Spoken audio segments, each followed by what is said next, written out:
भगवान की। कुशाग्र शर्मा जी मुजफ्फरनगर से। राधे राधे महाराज जी। महाराज जी, कौन से प्रकार की विरक्ति श्रेष्ठ है? सभी सुख प्राप्त करने के बाद, तृप्त होने के बाद, या कुछ भी प्राप्त नहीं होने आज तक एक भी इतिहास में हमें बता दो जिसने भोगों से तृप्त होकर वैराग्य लिया हो। शास्त्र, पुराण, इतिहास, आगम निगम, जहां भी तुम्हारी पहुंच हो, एक व्यक्ति का नाम लीजिए, एक महापुरुष का नाम लीजिए जो भोगों से तृप्त होकर वैराग्य लिया हो। एक भी व्यक्ति का नाम बताइए जो तृप्त हुआ हो कि आज मैं विषयों से तृप्त हो गया, अब मैं भगवान की तरफ जा रहा हूं। जब छोड़ा तो अतृप्त होके छोड़ा। पढ़ो इतिहास। महाराज ययाति अपनी जवानी भोगी। देवयानी ऐसी नहीं थी, देवता भी मूर्छित हो जाए ऐसी सुंदर थी देवयानी, भगवान शुक्राचार्य जी की पुत्री। उनके साथ पूरी अपनी जवानी, अपने बेटे की 1000 वर्ष की जवानी, फिर भी अतृप्त होकर के छोड़ा। भोगों में कभी तृप्ति हो सकती है? भोगों में जब है ही नहीं सार तो तृप्ति किसे हो सकती?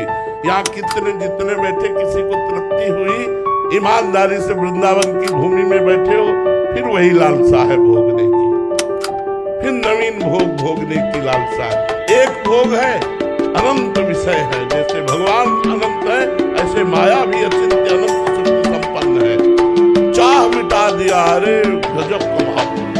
तभी तो बोले चाह मिटा दिया, तृप्त होकर भोगों से। ये कौन सा सिद्धांत है कि भोगों से तृप्त होकर? अरे भाई, एक बकरा राजा ने चराया कुआं, देखा दिन भर खाने के बाद भी जब डालू तो मुंह मार देता है, पेट भरा हुआ है। उन्होंने रात किया अपने राज्य में मेरे बकरे को जो तृप्त कर देगा उसे मैं अपने समान राज्य सुख प्रदान करूंगा। बकरे को पेट भरने के लिए हजारों लोग आ गए। महाराज मुझे दीजिए, ले गए। जो जो हरी घास की, जो दुनिया की चीजें सब बिछा दी, क्योंकि राज्य सुख मिलना है। शाम के गए, महाराज बकरा छका हुआ है। महाराज ने एक हरी घास का तिनका डाला, तुरंत मुंह मार दिया। बोले नहीं, अगर तृप्त होता तो मुंह क्यों मारता? चलो हटो तुम। एक बहुत विवेकी था, उसने 10 दिन जाकर के रोज देखा, रोज बकरा मुंह मार देता है और खुद छका है।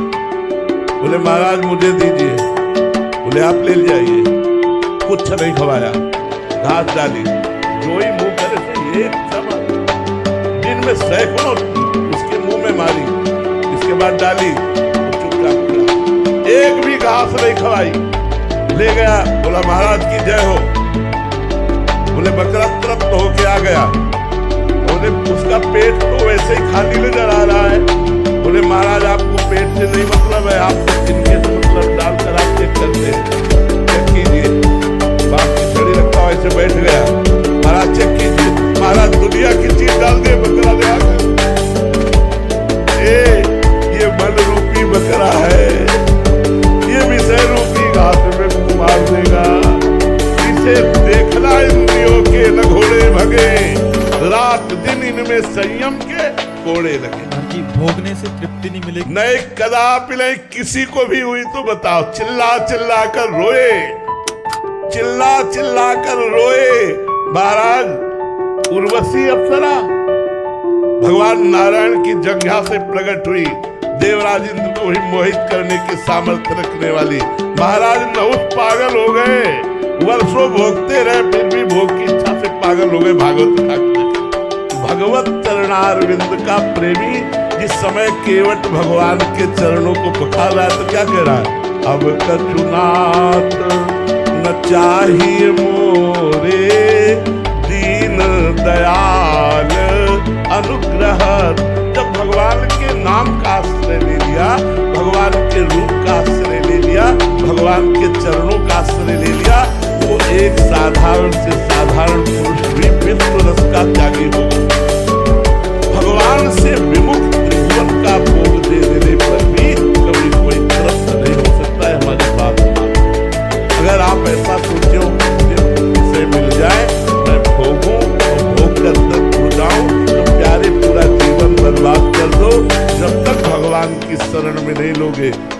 कि बकरे वाली दशा बनी रहेगी। मुंह मार देगा, देखना इंद्रियों के न घोड़े भगे, रात दिन इनमें संयम के कोड़े लगे। जब तक संयम नियम से चलकर भगवान का भजन नहीं किया जाता, तब तक इंद्रियों की विलासिता, ये बातें बनाने से नहीं, हम लोगों की छाती जानती है क्या है। शायद आप लोग न जानते हो ये क्या है।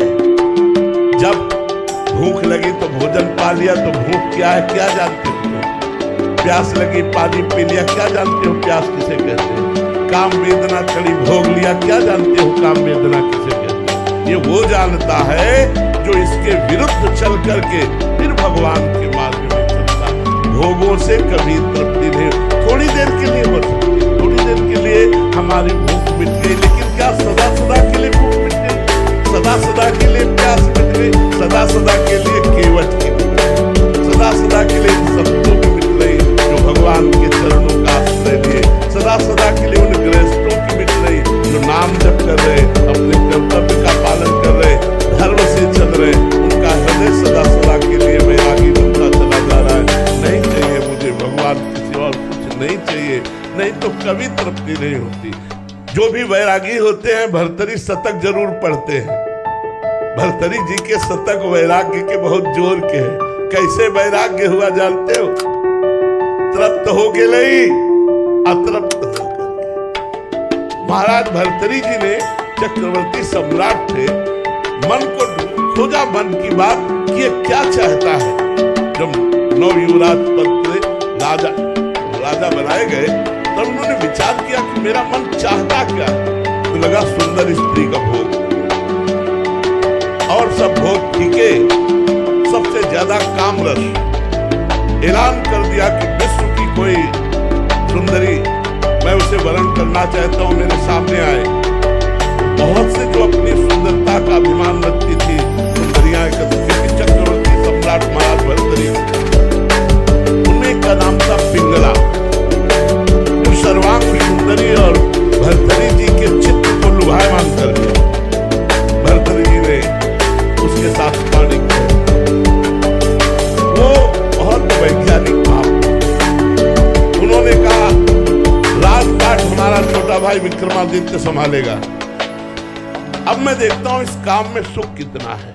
जिस काम के लिए मेरा मन लालायित हुआ, पहले मैं सुख से तृप्ति प्राप्त करूंगा।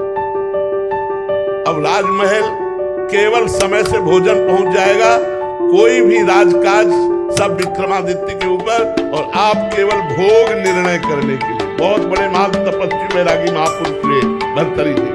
आखिरकार इस भोग में कौन सा सुख है जिसके लिए मेरा मन लालायित हुआ। बहुत वर्ष व्यतीत होते गए, लेकिन समय नहीं पता चला। पिंगला एक दिन अपने महल के पार्श्व की तरफ देखा, एक हष्ट पुष्ट जवान घोड़ों की रखवाली करवा रहा था।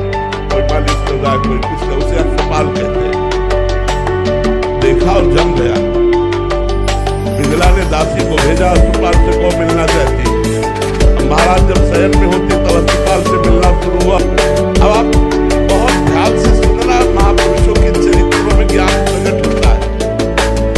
एक गरीब ब्राह्मण तपस्या कर रहा था देवराज इंद्र की, कि वो प्रसन्न और मुझे धन दे।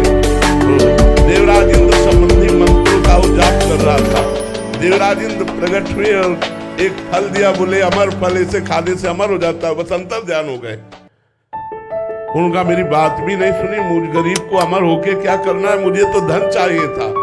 अच्छा, शायद उपाय बताया, ये अमर फल मैं महाराज भर्तरी को दे देता हूँ, और भर्तरी धर्मात्मा राजा है, वो अमर रहेंगे तो हमारी प्रजा सुखी रहेगी। ब्राह्मण और ऋषियों के लिए राजा का ये महल खुला रहता था, कभी भी कोई जा सकता है। ये वहाँ कोई नियम नहीं थे। ये पहले था ब्रह्म ऋषियों के लिए, संतों के लिए, ब्राह्मणों के लिए, विप्रों के लिए ये मार्ग। महाराज की जय हो। कहो विप्रवर कैसे आगमन हुआ। महाराज मैंने तपस्या की, मुझे देवराज इंद्र ने एक अमर फल दिया, इसे खाने से अमर हो जाया जाता है। आज्ञा करी, जितना खजाने से धन चाहिए इनको दे दीजिए। अमर फल लिया, सोचा मेरी आसक्ति पिंगला पे है, मैं अमर होकर क्या करूंगा। अगर पिंगला अमर रहेगी तो मैं सुखी रहूंगा। पिंगला को बुलाया और कहा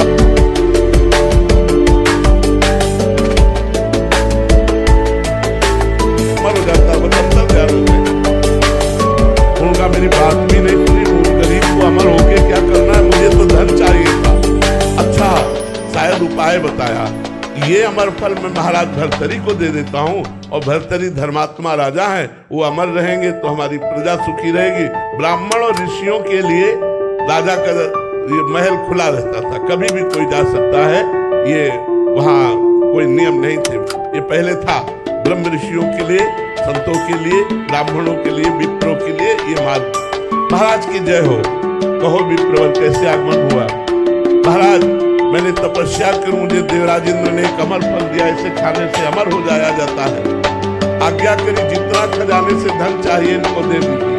अमर फल लिया, सोचा मेरी आसक्ति पिंगला पे है, मैं अमर होकर क्या करूंगा, अगर पिंगला अमर रहेगी तो मैं सुखी रहूंगा। पिंगला को बुलाया और कहा ये हमारे देश के विप्र की तपस्या का फल है, आप इसे पा लीजिए, अमर हो जाएंगे। उसने कहा महाराज आप निश्चित हो जाइए, मैं स्नान आदि करके अमर फल को प्राप्त करूंगा। पिंगला ने सोचा मैं अमर होकर क्या करूंगी, यदि अश्वपाल जीवित रहा, अमर रहा तो मुझे होता रहेगा। उसने अश्वपाल को दे दिया। अश्वपाल का संबंध था राजा की नर्तकी से, तो दरबार में नृत्य करना नवीन अवस्था का।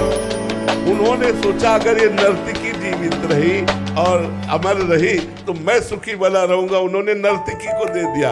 नर्तकी ने विचार किया मैं जिस राजा के दरबार की नर्तकी, वो राजा अमर हो तो अच्छा है, वो अमर पर फिर भर्तरी जी के पास पहुंच गया। भर्तरी जी महाराज के पास जब अमर पर पहुंचा तो उन्होंने वैश्या से कहा क्योरी विप्र अमर पर लाया तो समझ में आया तपस्या करके लाया, तू कहां से लाई। वो तो कांप गई। महाराज जीवन दान हो, सत्य बोल। उनका महाराज आपके महल के पीछे जो अश्वपाल ने मुझे दिया, जाओ। अश्वपाल को बुलाया सभा में और कहा बोल ये अमर फल कहां से मिला। अब उसके तो होश उड़ गए। महाराज जीवन दान हो तो सत्य बोलूं। हाँ जाओ, माफ किया। महाराज आपकी रानी पिंगला ने दिया। पिंगला को बुलाया और कहा क्योरी चक्रवर्ती सम्राट को भर्तरी से तुझे तृप्ति नहीं हुई। एक अश्वपाल से, अरे अश्वपाल तुझे चक्रवर्ती सम्राट की महारानी पिंगला से तृप्ति नहीं हुई, एक नर्तकी से धिक्कार है इस काम को। और उदारा मुकुट और रख दिया और सदा सदा के लिए वनवासी बन गए अतृप्त होकर।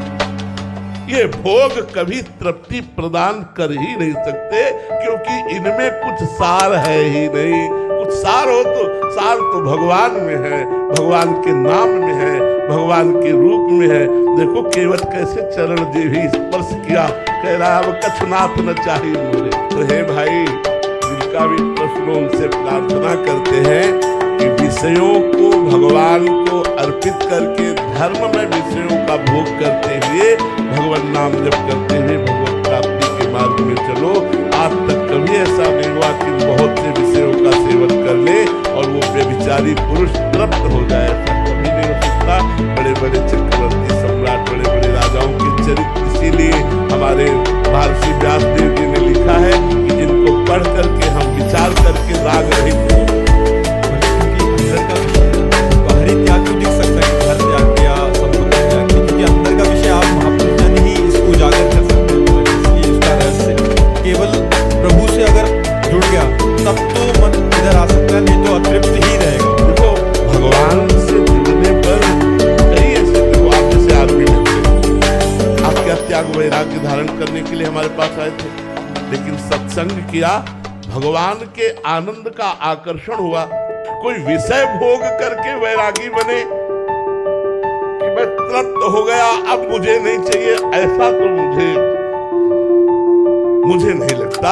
हाँ, भगवान नाम जप कर रहा है और धर्म पूर्वक विषयों का भोग रहा है तो हो सकता है, तो हो सकता है भगवान की कृपा से उसे निस्सार लगे जगत और वो भगवान की तरफ चल पड़े। नहीं, विषयों में जितना भोगोगे, शास्त्रों में वर्णन है कि जैसे अग्नि में घी डालते जाओ तो आग बढ़ती है, बुझती नहीं, ऐसे इंद्रियों को विषय देते जाओ तो इंद्रियों की विषय विलासता बढ़ती बुझती नहीं है।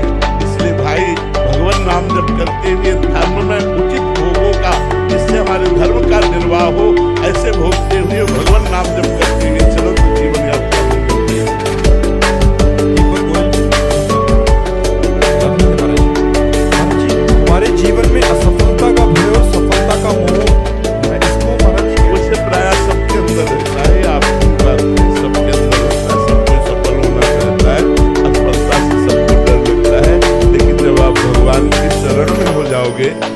सुख दुखे समय कृत्वा लाभा लाभो जया जयो। इनमें जय और पराजय में, लाभ और हानि में, सुख दुख में समान भाव भगवान प्रदान करते हैं। जब भगवान का भरोसा होगा और भगवान का सुमिरन होगा तो थोड़ा ज्ञान होगा। ज्ञान में समता आती है, अज्ञान में विषमता होती है। ये द्वंद्व सब विषम है और भगवान सम है। यदि हम अपना चित्त भगवान से नहीं जोड़ेंगे तो चिंता, भय, शोक, विषाद, उद्विग्नता, ये दुख, ये पड़ा ही रहेगा पीछे हमारे, कभी हटने वाला नहीं। एक काम पूरा होगा तो दूसरी समस्या, तीसरी समस्या। इसीलिए हम कहते हैं नाम जप करो, नाम जप करो, भगवान से जुड़ो। बिना अध्यात्म के जुड़े द्वंद्व विमुक्ता नहीं हो सकते। ये द्वंद्व सबको चक्की की तरह पीस रहे हैं। चलती चक्की देख के दिया कबीरा रोए, दो पाटन के बीच में साबित बचा दिए। तो चलती चक्की देख के दिया कमाल ठटाए और राह सहारे कील के तो बाल न बांका जाए। ये वो कील है संपूर्ण संसार की, भगवान। अगर भगवान की शरण में रहोगे, भगवान का नाम जप करोगे तो समता आ जाएगी। समता समस्त द्वंद्वों पर विजय प्राप्त करा सकती है। दूसरा उपाय नहीं। पूरा संसार चिंता, सुख, भय इसी से पिस रहा है। ये पीस रही है माया। अगर बच सकते हो तो निर्भय, निश्चिंत, निशोक होना है तो भगवान की शरण में आओ। भगवान का नाम जप करो और अपने कर्तव्य का पालन, नौकरी, व्यापार जो जहां कर रहे हो वैसे ही करो। केवल भगवान का नाम जप शुरू कर दो, सब ठीक हो जाएगा। नाम जपत मंगल दिशि दसहु, दसों दिशाओं में मंगल हो जाएगा। दीपक जी, महाराज जी, आपने एक दिन सत्संग में कहा था कि ट्रेन के डिब्बे में बैठ जाओ। हम आपकी कृपा से डिब्बे में तो बैठ गए हैं, पर एक बात का डर लगा रहता है कि कोई अपराध ना बन जाए जिससे डिब्बे से उतार दिया जाए। नहीं, ये भगवत मार्ग ऐसा है, नामे भक्ता प्रणश्यति। एक बार जो भगवान की शरण में आ गया उसका नाश कभी नहीं होता। जन अवगुण प्रभु मान मकाऊ, दीन बंधु अति मृदुल सुखाऊ। यही अगबध्य व्याध की बाली, सोई सुकंठ पुन कीन चाली, सोई करतूत विभीषण केरी, सपने हो राम न फिर हेरी। हमारे भगवान बड़े उदार है, बड़े क्षमावान है, बड़े कृपावान है। यदि हम भगवान की शरण में है, हमसे कोई त्रुटि हो जाती है, अपराध बन जाता है तो भगवान उसका मार्जन कराते हैं, लेकिन त्याग नहीं करते। भगवान त्याग नहीं करते। हमारे भगवान का स्वभाव ऐसा नहीं। एक बार जिसे स्वीकार कर लिया उसका निर्वाह करते हो, चाहे जितना नीच क्यों न हो उसका निर्वाह करते हैं। तो हमें ये तो डरना नहीं कि हमें उतार दिया जाएगा। नहीं, बहुत कृपालु भगवान है। हाँ, हम ये कोशिश करें अपने भगवान के प्रिय बने, कोई अप्रिय कार्य न करें। श्री कृष्ण अनुकूलेन प्रतिकूलस्य विसर्जनम, भगवान के प्रतिकूल आचरणों का त्याग करें। भगवान के अनुकूल आचरण साथ तस्मात् शास्त्रम प्रमाणम ते कार्याकार्यो तो शास्त्र के अनुसार कार्य करें, संतों की वाणी के अनुसार कार्य करें तो भगवान प्रसन्न हो जाए। हमें प्रभु ने स्वीकार कर लिया, इसका क्या लक्ष्य? ये हृदय में एक खसक बदले कि मैं नीच तो हूँ, मैं पतित तो हूँ, पर मैं श्री जी का हूँ। ये आ जाए, ये संशय नहीं आएगा कि पता नहीं मैं श्री जी का हुआ कि नहीं। ये नहीं, जिस समय स्वीकृति शरणागति की हो जाएगी तो ये बात जरूर आएगी कि मैं योग्य नहीं हूँ। कि मैं दावा पेश नहीं कर सकता कि मैं प्रभु के योग्य हूँ, लेकिन मैं हूँ प्रभु का। मैं नीच हूँ, पतित हूँ, विषयी हूँ, काफी हूँ, मानता हूँ, लेकिन मैं प्रभु का हूँ। ये पक्की बात है, ये शरणागति की बात आ जाए। एक वो भी भक्त हैं जो प्रभु के समक्ष जाते हैं और मेरी ये मनोकामना पूरी हो, हम ये चढ़ाते हैं। ये भी क्या उसी स्थिति के अंतर्गत? ये अलग चीज है, ये अलग चीज है, ये बहुत अलग चीज है। ये तो दुकानदारी है, दुकानदारी वाली बात तो एक अलग हो गई। प्रेम एक अलग चीज है। भगवान की शरणागति, भगवत प्रेम एक अलग, और भगवान से सांसारिक वस्तुएं चाहना एक अलग बात है। भगवान ने उसे भी आदर दिया है। अर्थार्थी जिज्ञासु ज्ञानी, गीता में भगवान ने आदर दिया। वृंदावन धाम में यहाँ जो चर्चा हो रही वो प्रेम की बात है, भगवत प्राप्ति की बात है। अगर तुम्हें नाशवान वस्तु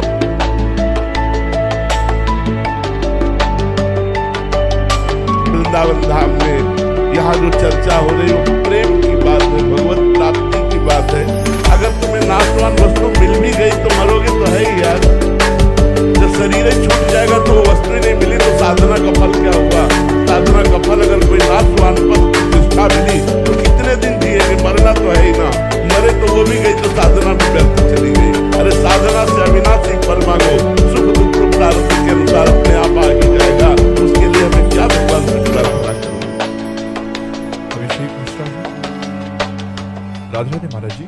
महाराज जी, भगवत तत्व क्या है और भगवत तत्व का साक्षात्कार और भगवत दर्शन में क्या अंतर है? पहली बात तो भगवत तत्व के लिए वेद भी जितना वर्णन करते हैं इसके बाद में इतने तो कह देते हैं। असीम अनंत दशो वैशाह दशम भयाम लंबा आनंदी वो तत्व कैसा है, वो दर्शन जो उसे प्राप्त हो जाता है व्यक्त है, व्यक्त है, चराचर जगत के रूप में है, चराचर जगत से परे है, जितना भी वर्णन करो अनंत है। इसलिए बस इतना जान लेना है कि सृष्टि नहीं थी तब भी वही था, सृष्टि नहीं रहेगी तब भी वही रहेगा, बीच में जो कुछ भास रहा है वो सब वही है,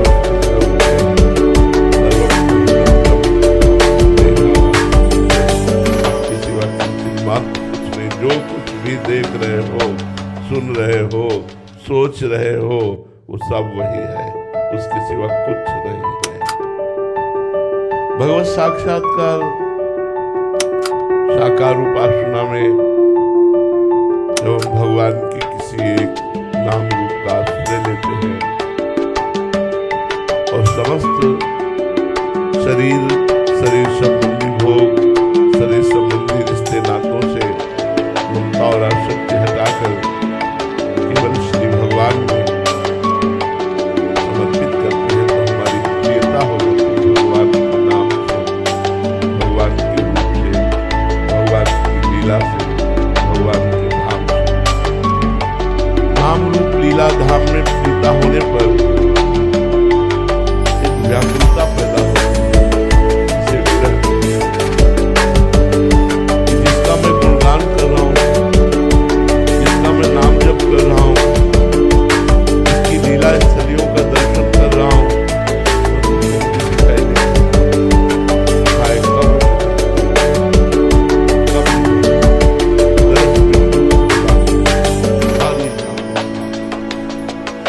प्राण छटपटाने लगते हैं मिलने के लिए। अनुराग से भरा हुआ हृदय जब मानस नेत्रों में गुरुदेव की कृपा से रूप प्रकाशित होता है तो हृदय में भी और बाहर भी सर्वत्र भगवान जड़ चेतन जीव जत सकल राम हृदय में भी बाहर भी इसे भगवत साक्षात्कार कहते हैं, रूप का साक्षात्कार। तत्वबोध होने पर उसे मोक्ष की प्राप्ति, रूप साक्षात्कार होने पर लीला में प्रवेश, भगवान की लीला का पात्र बनकर सदैव सदैव के लिए भगवान की समीपता प्राप्त करके वो महापुरुष तत्वज्ञानी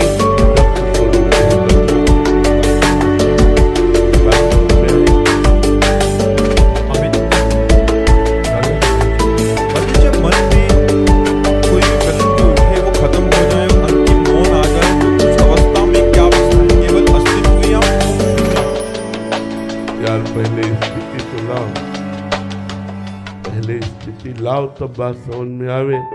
केवल प्रवचन करने से या सुनने से तत्वबोध तो हो नहीं जाता। प्रश्न खत्म तो करो, पहले साधना तो करो कि प्रश्न खत्म हो जाए। जहाँ प्रश्न खत्म हुआ, कोई न सोच है न कोई चाह है, तो ब्रह्मबोध हो जाएगा।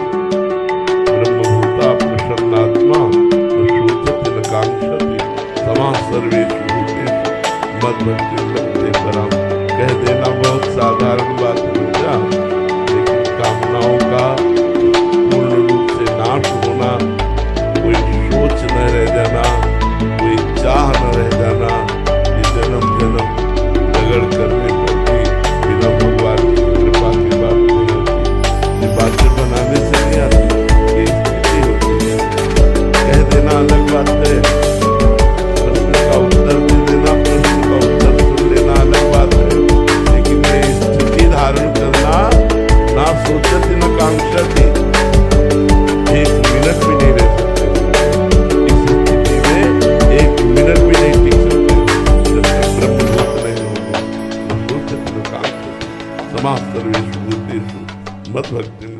पराम। कोई सोच नहीं, कोई चाह नहीं, एकमात्र अपने स्वरूप में स्थित ब्रह्मानंद में छका हुआ वो महापुरुष पराभक्ति का लाभ प्राप्त करता है। तो बच्चा पहले चलो, उस वस्तु को प्राप्त करो। उस वस्तु को प्राप्त करने के लिए ही मानव जीवन मिला है। गुरु की शरण में हो, पहले कामना करो मेरा भजन बने, असत चिंतन छूटे, फिर भजन के प्रभाव से तब हम इन तीनों शरीरों के राग का नाश करके इस स्थूल सूक्ष्म कारण परमात्मा तत्व की तरफ हमारी गति होती है। बड़ी मंजिल है। नाम जप करो, भोजन करो, शास्त्रों का स्वाध्याय करो, संतों का संग करो, आचरण पवित्र करो, तब यात्रा प्रारंभ हो। अभी तो सोचने में कांक्षित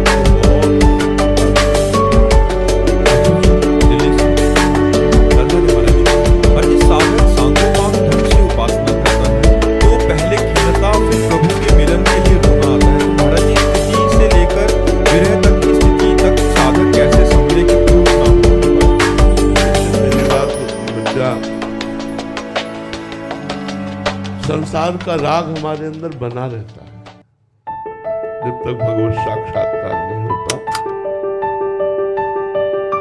जब हम प्रगट में विषयों का संयोग नहीं करते तो अंदर से विषय रस की लालसा रहती है।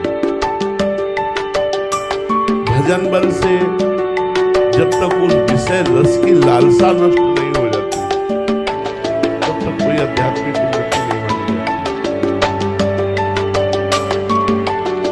अगर रस की अनुभूति के बल पर विषयों का त्याग हो रहा है, असली में उसका त्याग है। बाह्य त्याग कर दिया, अंदर से सुख बुद्धि भोगों में है, मन हमारा भोगों में जा रहा है। खास बात भोगों में सुख बुद्धि का नष्ट हो,